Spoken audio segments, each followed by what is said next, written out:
जो माहौल बना हुआ है ना कि न्यू हाई आ जाएगा, तो न्यू हाई आ जाएगा तो क्या हो जाएगा?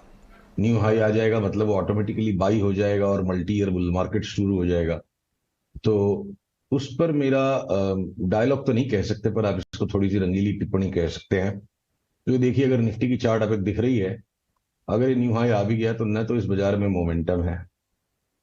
1 नवंबर को 18,211 पर निफ्टी बंद हुई थी, अभी 18,330 है।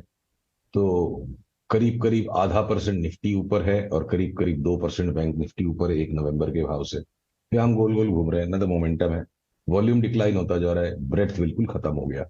तो अगर तापमान बढ़ भी गया इंडेक्स का, एक नए उच्चतम स्तर पर तापमान पहुंच भी गया अगर इंडेक्स का, तो इसे अगर हम थोड़ी सी याद रहने वाली टिप्पणी की भाषा में कहें, तो ये बढ़ा हुआ तापमान सिर्फ प्यार का बुखार होगा। बाकी के जो सारे सिम्टम्स है ना, इसमें कोई मलेरिया, कोई टाइफाइड, कुछ नहीं है।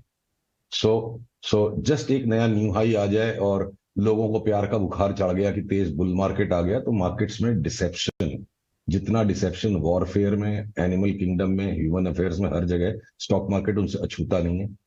ये न्यू हाई भी अगर आ जाएगा, तो हमने लार्ज कैप्स को और इंडेक्स को कोई सस्टेनेबल तेजी के लिए लेना नहीं है, हमने इंतजार करना है। ये है हमारी रिसर्च का निचोड़ इस वक्त।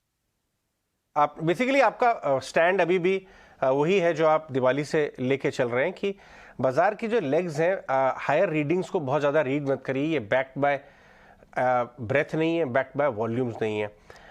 बैंक निफ्टी पे भी आपका वही व्यू है, एग्जॉस्ट हो रही है रैली अब। आज ऑलमोस्ट 42,800 क्रॉस हुआ। क्या वहां भी आप मौके ये देखेंगे 40 शॉर्ट्स ये क्रिएट 40 करने के? ये 43,000 भी अगर चला जाए, तो यही वाली बात है कि इस वक्त बैंक निफ्टी में प्यार का बुखार चल रहा है। मैराथन दौड़ के जैसे शरीर का तापमान बढ़ता है, या 100 मीटर की स्प्रिंट को करके जो शरीर का तापमान बढ़ता है, कुछ नहीं है। वैसा कुछ भी नहीं है, अंदर की ऊर्जा नहीं है। और ये जो पूरा स्ट्रक्चर है, बिल्कुल रैली का स्ट्रक्चर है। हमें इंतजार करना होगा। और सिर्फ एक न्यू हाई आ जाने से अगर वो तेजी का पैरामीटर अगर है, तो आज की न्यू हाई पे आप लीजिए माल, कल और न्यू हाई आ जाएगा, फिर कल और ले लीजिए। तो stock market should go to traders infinity. की तरफ से आपसे सवाल पूछता हूं कि अगर हम्म हमने पोजीशन नहीं ले रखी है तो इंतजार करिए। जो आपकी बात, जो पोजीशन राइड कर रहे हैं उनको लार्ज स्टॉप कैप्स लॉसेस कहाँ में रखनी चाहिए बैंक निफ्टी में? लार्ज कैप्स लार्ज कैप्स में और स्मॉल कैप्स में, सॉरी, लार्ज कैप्स में और इंडिसेस में, wait for a confirmed reversal. बार बार अगर आपके शॉर्ट के स्टॉप लॉस भी लगेंगे तो कोई उपाय नहीं है। You have to figure out the larger trend and you have to be very cautious. आपको बहुत करीब करीब बड़े बड़े सतर्क रहना होगा जब एक लंबी चाल हो चुकी है और एग्जॉशन के साइंस करीब है। और अगर मेरे को यहाँ सौदा रखना ही नहीं है तेजी का, या मुझे यहाँ पे स्टॉप शॉर्ट शॉर्ट का भी कोई सौदा ही नहीं है, तो मैं जहां जितनी समाई, जितना बर्दाश्त होकर रात को नींद नहीं आ रही, तो सौदा काट लो। कोई चार्ट का स्टॉप लॉस बेस्ड पॉइंट नहीं है। This is no trade zone for me. और हर सवाल का हर वक्त उत्तर सिर्फ भगवान के पास है। इंसान को चुनना होगा कि मैं कौन से सवालों के उत्तर खोजूं और उन्हें कब खोजूं। तो इस वक्त मुझे शांति रखने का ही संकेत बाजार दे रहा है।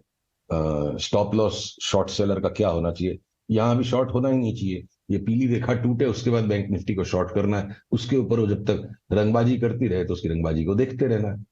Fair point. तो आप ये कह रहे हैं कि अभी सीन नहीं बन रहा है एक्टिविटी का, एटलीस्ट बेंचमार्क इंडिसेस में कुछ इंडिविजुअल काउंटर्स जो आपको लॉन्ग या शॉर्ट के चार्ट्स की तरफ ले जा रहे हैं या स्ट्रक्चर्स बन रहे हैं वहां?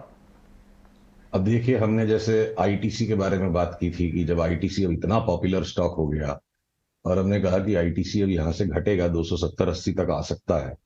360-62 के भाव से 335 तक आ गया, 8.5-9% का करेक्शन हो लिया। अब ये ओवरसोल्ड है, थोड़ा सा बम्प अप दे सकता है। इस बम्प अप के अंदर में मुझे पार्टिसिपेट नहीं करना है। जब तक लगे 348-50 के ऊपर नहीं जाएगा, तो और अगर थोड़ा ऊपर आ गया तो मैं उसे तब बेचूंगा, short sell for a view to 280। Otherwise ये लास्ट 2-3 दिनों के लोस को जो उसने कनेक्ट किया उसको तोड़ दे, तो मैं इसे बेचूंगा।